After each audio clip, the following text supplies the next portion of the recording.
Voici maintenant le plan de match pour les AVPP.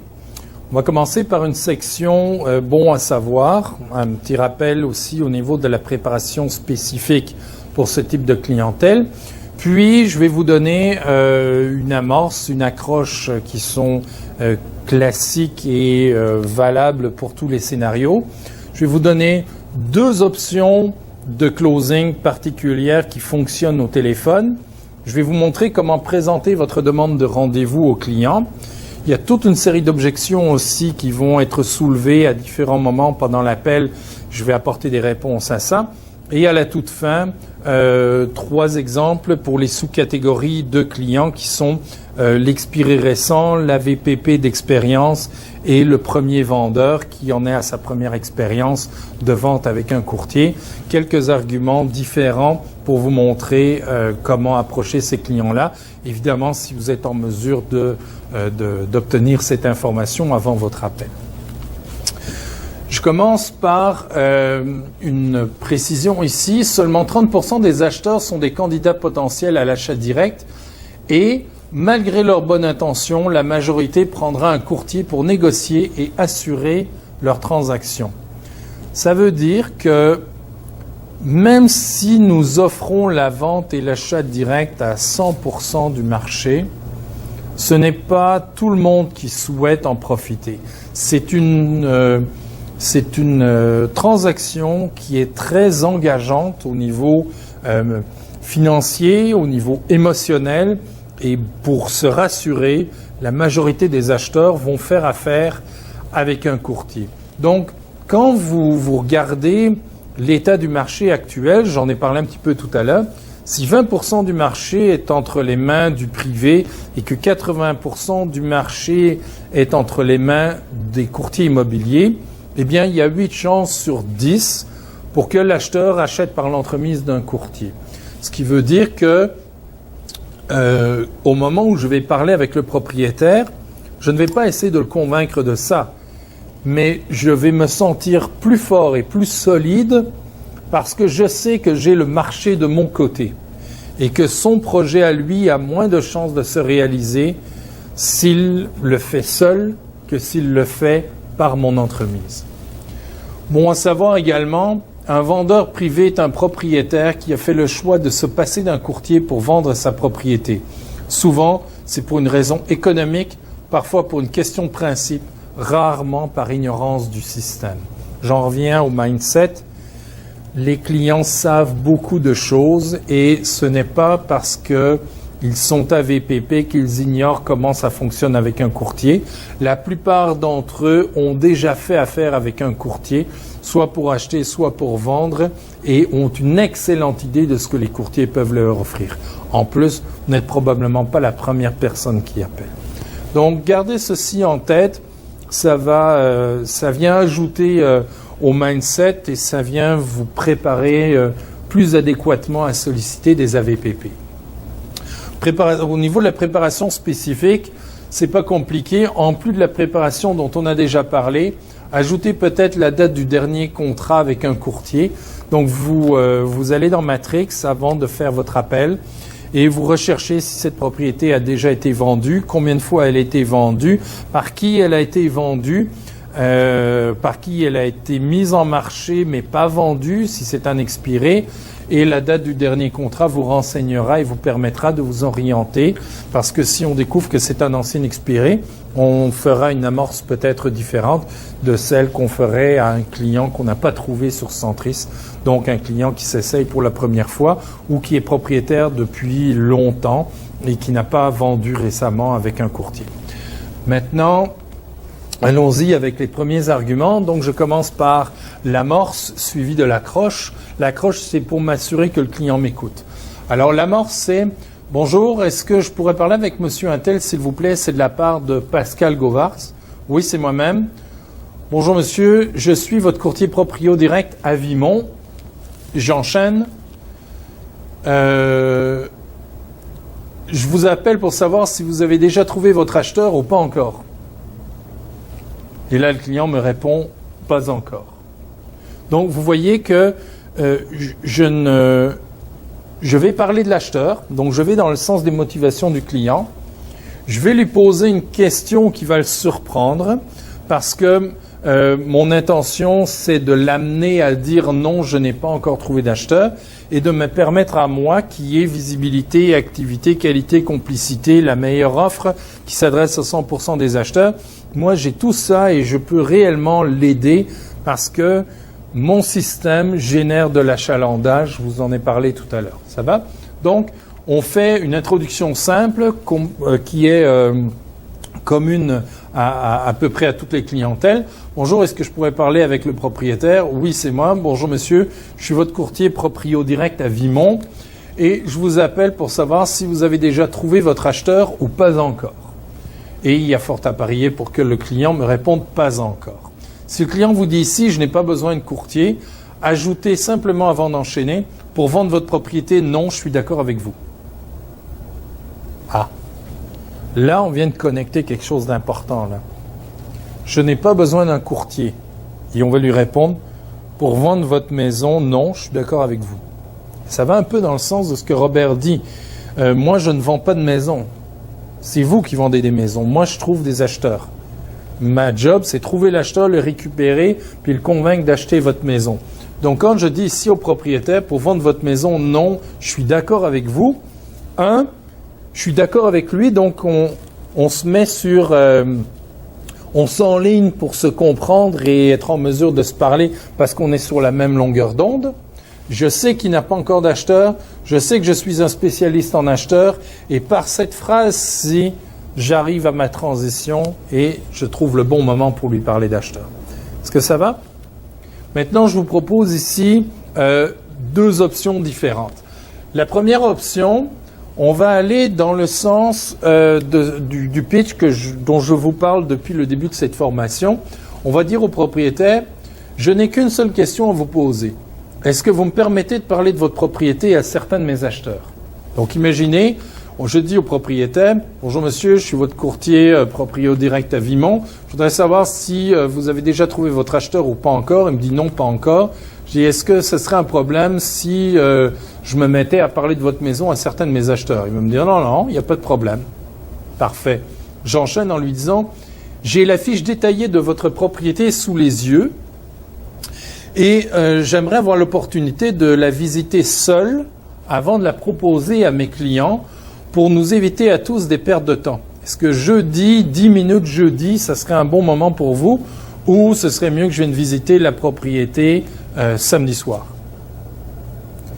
J'aime la formule d'Albert Simon, un formateur dont je vous recommande fortement La vente pour les durs, qui est un excellent programme qui, au courant de ma carrière, m'a beaucoup aidé, m'a beaucoup inspiré également.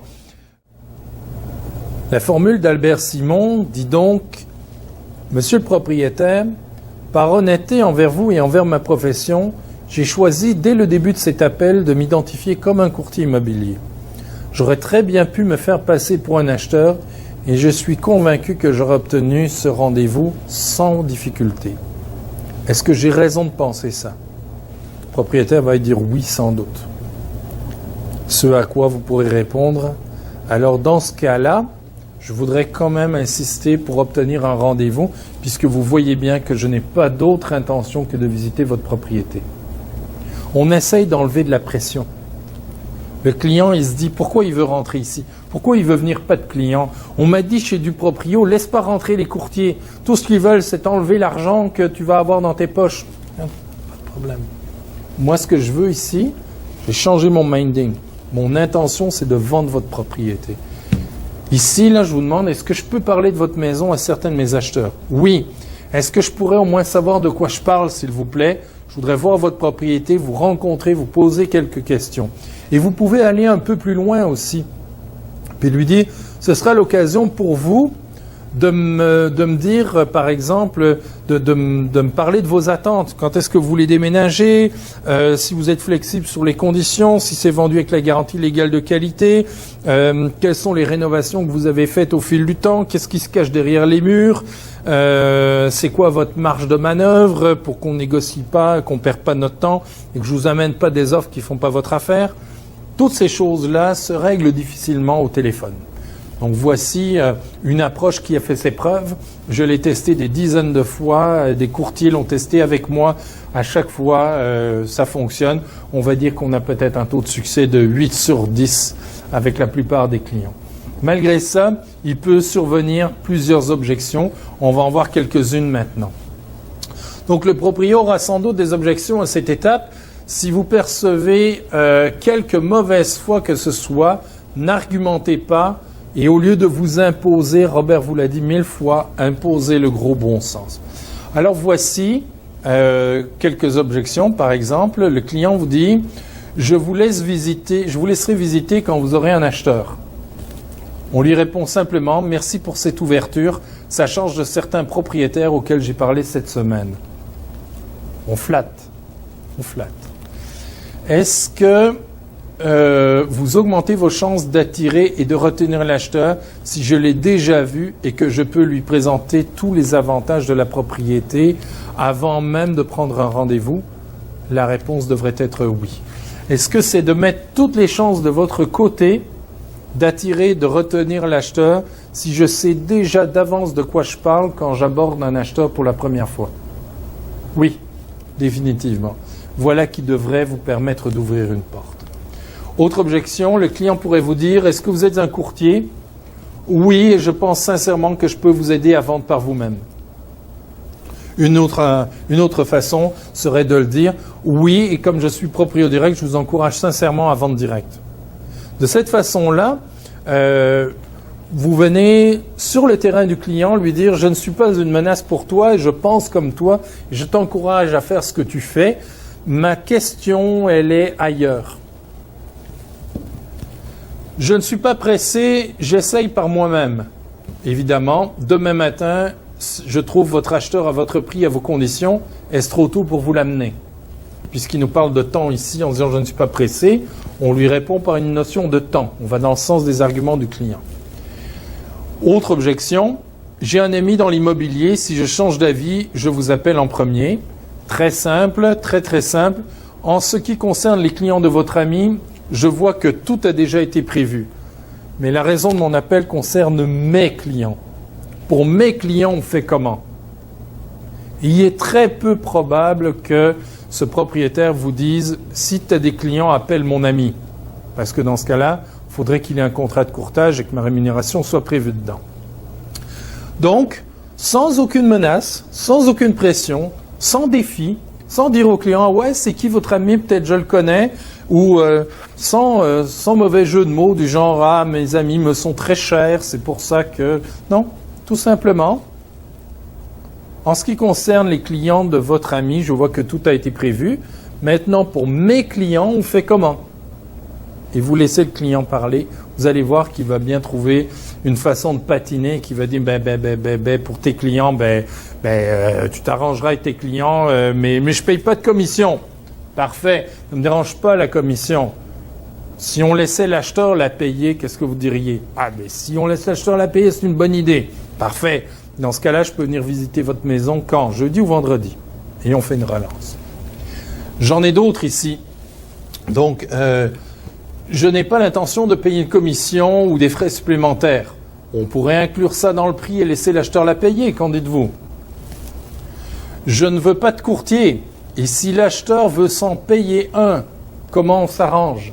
Celle-là, je l'aime beaucoup parce qu'on rajoute la notion de commission en plus dedans avant qu'ils s'objectent et qu'ils disent « je ne veux pas de courtier parce que je ne veux pas payer de commission ». On sait que c'est une notion qui est incluse dedans. Le courtier coûte, on l'a dit tantôt, là, embaucher un courtier, ça coûte toujours quelque chose. Si ce n'est pas au vendeur, c'est à l'acheteur.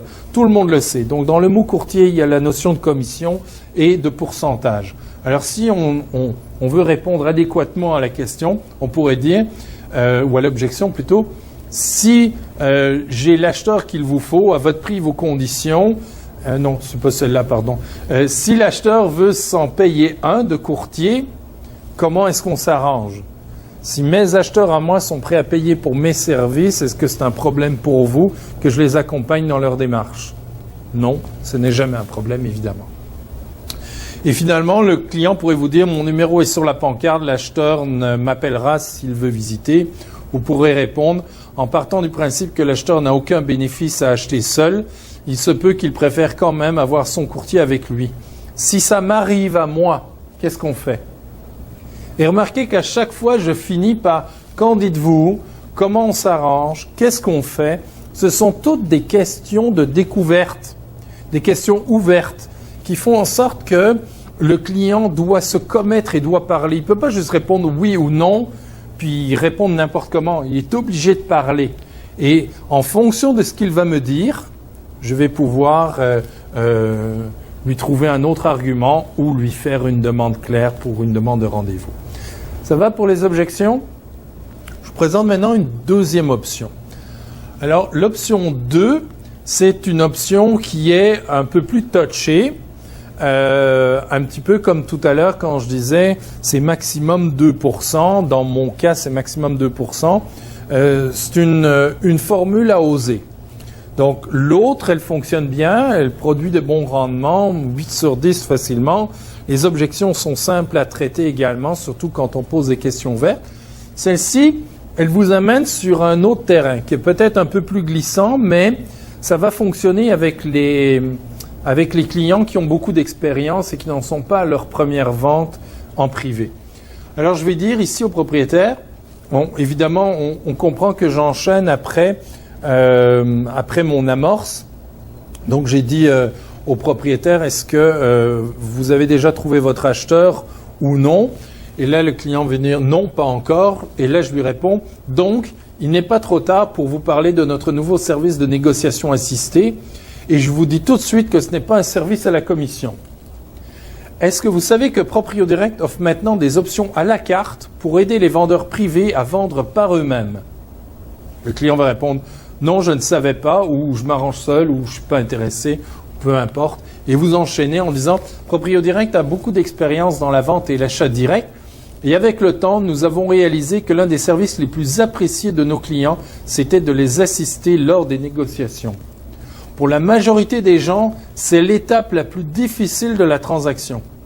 Est-ce que d'avoir l'assistance d'un professionnel de l'immobilier qui vous aiderait à bien négocier et qui rédigerait toute la paperasse légale pour assurer la transaction, c'est mettre toutes les chances de votre côté de réussir une vente en privé? Le client devrait vous répondre oui, mais il peut vous demander combien ça coûte aussi. Rappelez-vous qu'il va dire « Je suis déjà servi avec du proprio, on s'arrange avec tout ça, j'ai même des notaires à ma disposition. » Whoop, minute.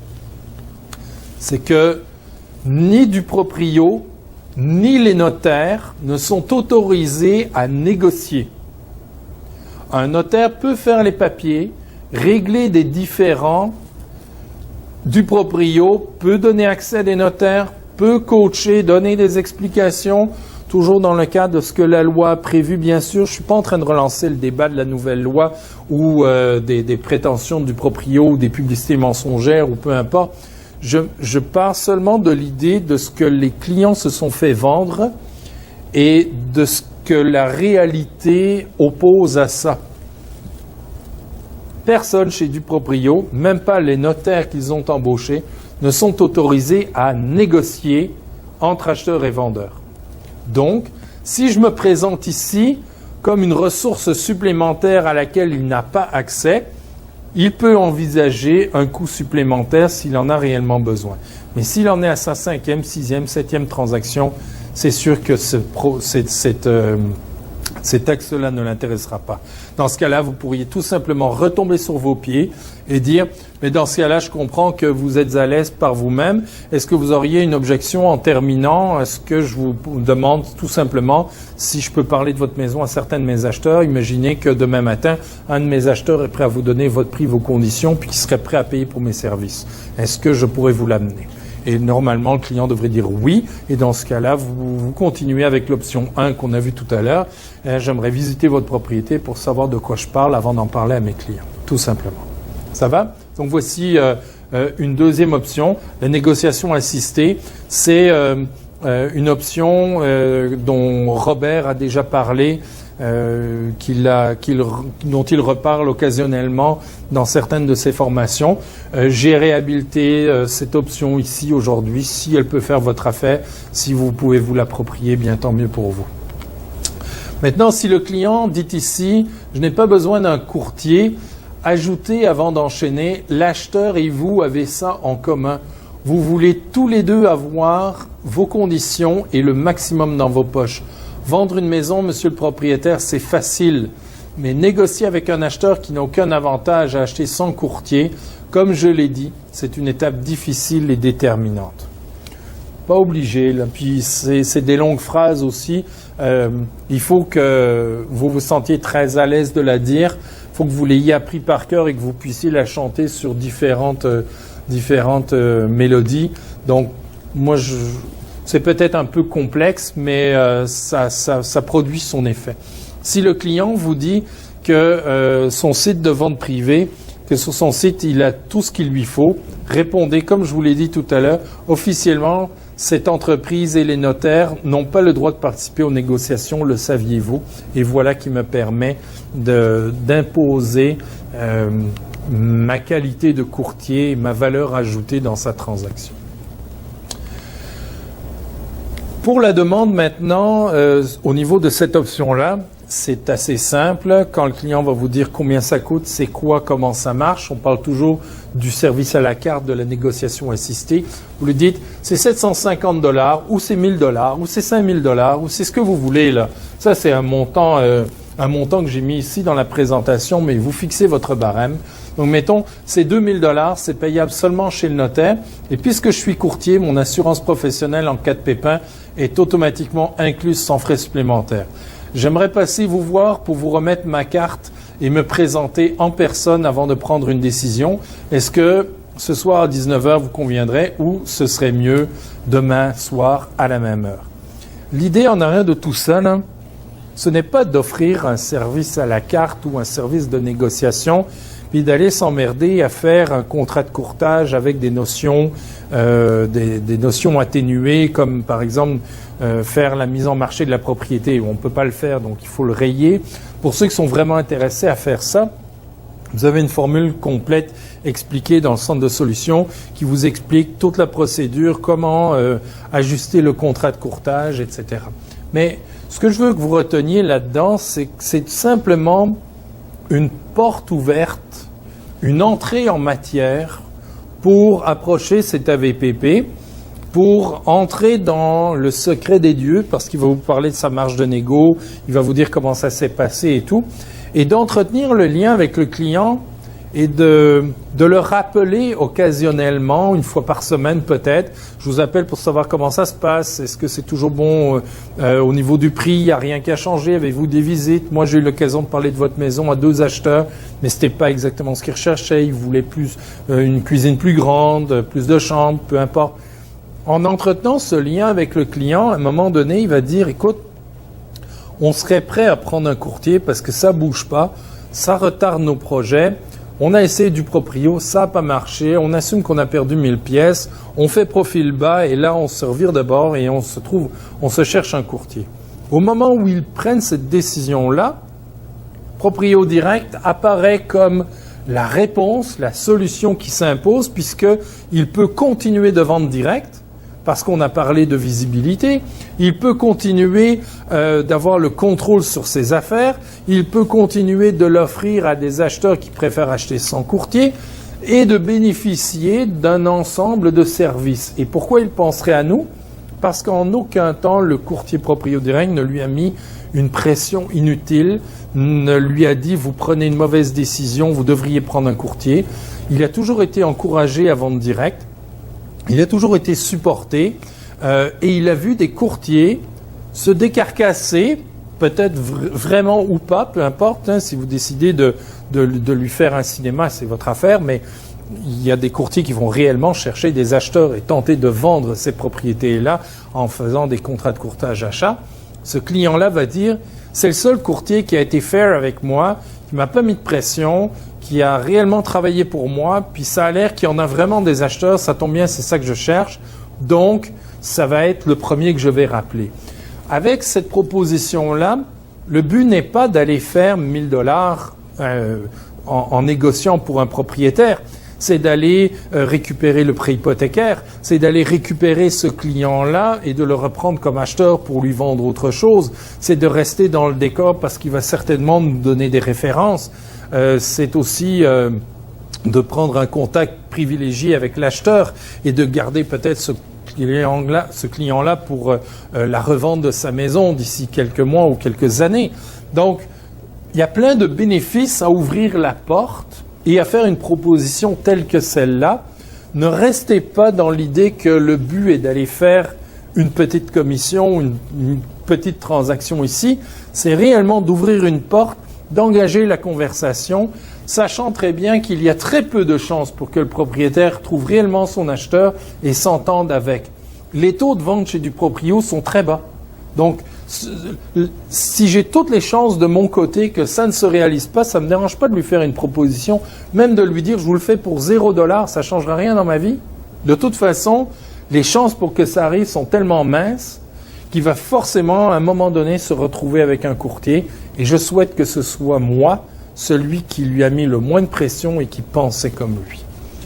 La manière de compléter le contrat, comme je l'ai dit tout à l'heure, lors de la simple rédaction d'une offre d'achat est disponible dans le centre de solutions, dans la rubrique pratique professionnelle, comme ça au moins ça a été dit et écrit.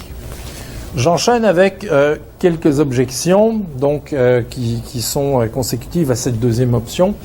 J'ai votre numéro, si je trouve un acheteur, je vous appelle tout de suite. Ça c'est le client qui, encore une fois, de moyenne bonne foi, décide de dire non, il n'y a pas de raison de se rencontrer, ne venez pas m'amener votre carte. Si j'ai besoin, je vous appelle. Alors, vous pouvez lui répondre. Merci pour votre confiance. Je dois insister pour vous rencontrer avant le début des négociations parce que vous devez me parler de vos attentes. Et moi, j'ai des documents légaux à vérifier et à lire avant la rédaction d'une offre d'achat. C'est tout à fait normal. Si ça ne vous convient pas ce soir ou demain, peut-être que samedi matin, ce serait mieux alors. Ça vous donnera le temps de sortir votre certificat de localisation, les comptes de taxes, les relevés de prêts hypothécaires, etc. Et en faisant ça, je viens un petit peu beurrer épais et dire « Regarde tout ce que moi je sais comme courtier que toi tu sais pas » ou comment tu es moins bien préparé que moi et tout ce que je peux faire pour toi. Mais je pense que quand on est rendu à ces explications-là, on n'est peut-être pas en face d'un client avec qui on a nécessairement envie de travailler. Je pense que en demandant au client est-ce que vous me permettez de parler de votre maison à certains de mes acheteurs, normalement l'histoire est réglée à ce niveau-là. Le client doit dire oui parce qu'il cherche des acheteurs, il n'a pas intérêt à dire non. Et il n'a aucun intérêt non plus à ne pas vous laisser entrer dans la maison pour que vous puissiez la voir et savoir de quoi vous parlez. Il vient, en acceptant ça, il se fait de vous un allié. Alors que au bout de tout ceci, on n'a pas encore d'engagement, il n'y a encore rien de certain pour l'avenir de notre relation d'affaires. Tout ce que j'ai fait, c'est une promotion, une offre ponctuelle pour pouvoir rentrer. Donc définitivement, je recommande l'option numéro 1. Pour ceux d'entre vous qui veulent tester la 2, elle est le fun aussi. Elle ouvre grand les portes, mais l'avantage de la 2, c'est que elle est plus payante à long terme parce qu'on peut aller chercher le client pour racheter, on peut aller chercher le prêt hypothécaire. Ça va bien au-delà que de simplement tenter de réaliser une transaction avec un contrat d'achat et un de nos acheteurs. Donc les deux se valent. Travaillez-les ou mixez-les, libre à vous. Donc voilà ce que j'avais à vous dire à propos des AVPP et des deux demandes. Il nous reste pour terminer le plan de match des AVPP à préciser ou à donner des idées pour 3 catégories particulières de clients, à savoir l'AVPP d'expérience, le premier vendeur et l'expiré récent. Donc pour ces 3 sous-catégories d'AVPP, il y a une accroche, un argumentaire particulier qui pourrait vous aider à conclure plus facilement un rendez-vous. Donc on va imaginer l'AVPP d'expérience ici, qui au départ va vous dire « je n'ai pas besoin d'un courtier pour négocier ». Ce à quoi vous pourrez répondre, simple question, si un courtier vous amène un acheteur qualifié, êtes-vous prêt à le laisser participer à la transaction? Et normalement, il devrait vous répondre, oui, si ça ne me coûte rien. C'est le fun parce qu'il vient de tomber dans le piège. Il pensait peut-être que vous lui demandiez, si moi j'ai un acheteur, est-ce que je peux vous l'amener puis négocier avec lui? Et il va vous dire, oui, il n'y a pas de problème. Sauf que ce qu'il n'a pas compris, c'est que d'un bord de la table, il allait y avoir un professionnel de l'immobilier qui parle au nom de l'acheteur et dans l'intérêt de l'acheteur et qui n'a aucun intérêt à aider ce propriétaire à avoir son prix et ses conditions. Lui, il parle pour son acheteur, puis il veut le minimum possible aux meilleures conditions possibles. Le propriétaire, je viens de lui faire une offre particulière ici en disant « je peux vous faire la négociation, je peux faire une négociation assistée avec vous, je peux vous aider ». On va lui montrer que l'idée d'avoir un professionnel de la négociation de son bord est avantageuse pour lui. Et en même temps, et là je vais revenir sur d'autres arguments au niveau des AVPP que je vais vous expliquer après, normalement, une fois que vous avez dit ça, il devrait trouver intéressant de vous embaucher pour racheter. Alors là, vous pourrez lui répondre, c'est normal de vouloir en épargner le plus possible, et c'est justement ce que je vous propose. Et comment serez-vous certain d'avoir obtenu le maximum pour votre maison si le courtier négocie dans l'intérêt de l'acheteur?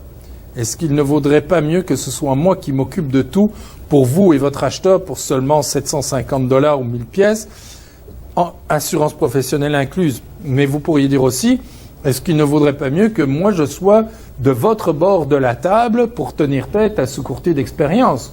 Après tout, notre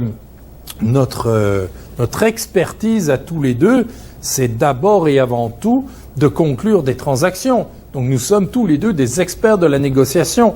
Vous sentirez-vous bien à l'aise d'avoir en face de vous un professionnel aguerri qui en plus prend le parti de l'autre partie? Vous pourrez également souligner que chez Duproprio, il y a une batterie de coachs à disposition du client, ainsi que des notaires, mais que ni le notaire, ni le coach en immobilier, s'ils ne sont pas détenteurs de permis, n'ont pas le droit de participer à la négociation. Vous êtes donc en face d'un avantage concurrentiel, d'un privilège qui n'est pas inclus du tout dans son forfait chez Duproprio et que vous pouvez faire valoir. Je vous donne ici l'exemple du premier vendeur et puis je vous donne l'expiré récent et après je reviens sur, pour terminer la section des AVPP, sur la question de grounder le client. Là, vous vous rappelez au début de la formation, j'avais prononcé ce mot-là, mais c'est à ce moment-ci que je vais vous montrer comment ramener le propriétaire dans le vrai monde et l'argument de la négociation en est un. Je vais dire ici, dans le cas d'un premier vendeur, c'est un client qui a probablement acheté une propriété neuve ou a hérité d'une propriété ou même peut-être l'a acheté par l'entremise d'un courtier. Mais bref, c'est la première fois qu'il vend et il ne voit pas pourquoi il devrait prendre un courtier. Il n'a aucune expérience là-dedans. Alors il dit, je veux m'essayer tout seul, je pense que je suis capable. Et vous pouvez lui répondre, votre propriété, l'avez-vous acheté seul ou avec un courtier? Il va répondre, mettons qu'il répond, je l'ai acheté seul. Et vous pouvez lui répondre ensuite avec les arguments de Robert dans le plan de match vente. Mais d'après vous, est-ce que la majorité des acheteurs, la majorité, achète seul ou par l'entremise d'un courtier? Il va dire, plutôt avec un courtier. Et pourquoi vous en passez dans ce cas-là? Alors là, vous pourrez expliquer le meilleur des deux mondes. Bref, on tombe dans le plan de match vente. C'est pas pour rien que je vous avais dit que c'était un prérequis. Il y a aussi le client qui pourrait vous dire, pourquoi l'acheteur voudrait un courtier pour négocier? Et là, vous pourrez lui répondre, pour se rassurer, pour ne pas mal faire, parce que c'est un achat très impliquant au niveau émotionnel et au niveau financier. Vous-même, quand vous allez racheter, et là, vous pouvez enchaîner sur ce que je vais vous dire dans quelques instants. Le troisième et dernier élément, c'est l'expiré récent. Donc ça, c'est un client qui était sur le marché il y a quelques instants, qui se retrouve avec une pancarte verte ou de toutes les couleurs devant sa porte et qui dit « ça n'a pas fonctionné dans le traditionnel, donc je vais m'essayer dans le privé ». Mais on sait très bien que nous, avec la vente directe, on lui donne accès à 100% du marché. Autant aux acheteurs qui veulent un courtier qu'à ceux qui préfèrent acheter seuls. Donc je vais faire valoir cet atout de proprio direct. Il me semble que vous étiez sur le marché avec un courtier traditionnel il n'y a pas si longtemps, n'est-ce pas? Oui, en effet, j'étais avec un tel et ça n'a pas marché. Et là, je vais pouvoir enchaîner sur le plan de match expiré en lui disant, comme je vous l'ai montré tout à l'heure, autre technique, a priori, je ne sais pas pourquoi votre maison n'a pas été achetée, mais ce que je sais, c'est que ce courtier-là n'avait rien prévu dans son offre pour attirer les acheteurs qui préfèrent acheter direct. Maintenant, vous vous adressez exclusivement aux gens qui veulent acheter direct et vous ne vous adressez plus à ceux qui veulent un courtier. Alors qu'avec Proprio Direct, vous pourriez avoir les deux et rejoindre 100% du marché cette fois-ci en une fois. Alors on va voir ces arguments-là dans le plan de match expiré. Et avant de vous parler de ce plan de match expiré, je vais revenir avec des arguments qui vous seront utiles, mais cette fois pas au téléphone, qui vous seront utiles chez le client rendu là avec les AVPP. C'est toujours la question de la négociation puis de cet avantage concurrentiel que vous avez en tant que courtier. Alors vous pourrez dire au propriétaire, monsieur le propriétaire, ça fait 30 ans que la bannière pour laquelle je travaille encourage des gens comme vous à faire ce que vous faites. Sincèrement, je souhaite que vous réussissiez à vendre direct et sincèrement, j'espère pour vous que vous allez réaliser une économie importante en vendant par vous-même.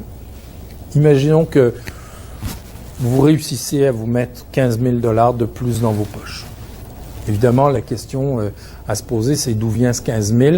Tout le monde sait très bien que c'est de l'argent que l'acheteur a amené. Il vient de nulle part ailleurs, c'est pas des poches d'un courtier, c'est un acheteur qui a laissé 15 000 de plus sur la table. Bon. Ceci étant dit, quand vous allez quitter du proprio, parce que vous ne serez plus vendeur, vous allez vous retrouver tout seul face au marché. Les coachs de Duproprio et leurs notaires ne pourront plus vous aider. On l'a dit en plus tout à l'heure, un coach et un notaire, ça ne peut pas intervenir en négociation. C'est un acte qui est réservé à un courtier immobilier détenteur d'un permis.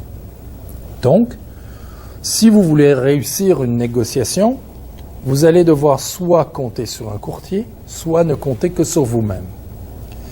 Quand vous allez voir une propriété inscrite avec Duproprio, en tant qu'acheteur, vous allez avoir en tête cette dernière transaction que vous avez réalisée.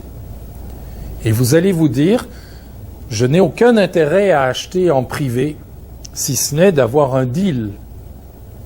Mais le propriétaire devant moi, tout ce qu'il veut, c'est me faire mettre davantage d'argent sur la table que je ne voudrais en donner. Son but, c'est de me reprendre mon 15 000 et de le garder pour lui. Et c'est pour cette raison-là que beaucoup d'acheteurs, même si l'opportunité leur est offerte de pouvoir l'acheter en privé, vont choisir de le faire avec un courtier pour se protéger et réussir leur négociation. Si vous me dites maintenant que vous êtes très très très à l'aise de négocier par vous-même, et je le souhaite, tant mieux pour vous, vous réussirez. Mais pensez à tous ces acheteurs qui ne le sont pas et qui en ce moment sont devant votre pancarte à vous et sont en train de se dire « ce propriétaire n'a d'autre intention que de me faire mettre davantage d'argent sur la table que je ne devrais en payer pour la valeur de la propriété ». Alors ne soyez pas étonnés que ces clients-là se revirent de bord et choisissent un courtier. Et c'est la raison pour laquelle je vous ai téléphoné aujourd'hui. J'aimerais parler de votre propriété à certains de mes acheteurs qui préfèrent acheter par l'entremise d'un courtier, même si l'option du direct leur est offerte. Alors pour ces acheteurs-là, on fait comment? Et pour vous-même, monsieur le propriétaire, quand vous allez racheter, permettez-vous de m'occuper de vous. Alors voilà une façon de ramener le client, de le grounder, de le ramener sur terre, de le faire descendre de son nuage, puis de lui dire « quand tu seras un acheteur comme les autres, là, rappelle-toi qu'il y a quelqu'un qui a déjà essayé de t'avoir ou qui t'a déjà eu et dis-toi que c'est à ton tour si tu ne te protèges pas en prenant un courtier pour t'aider à négocier. Alors vous trouverez les bons mots pour dire ça au propriétaire, ou vous ne lui direz pas, mais c'était quelques idées que je vous présentais ici qui pourraient franchement vous être utiles pour signer davantage de contrats de courtage ou du moins récupérer des propriétaires et leur vendre des propriétés en devenant des acheteurs pour vous.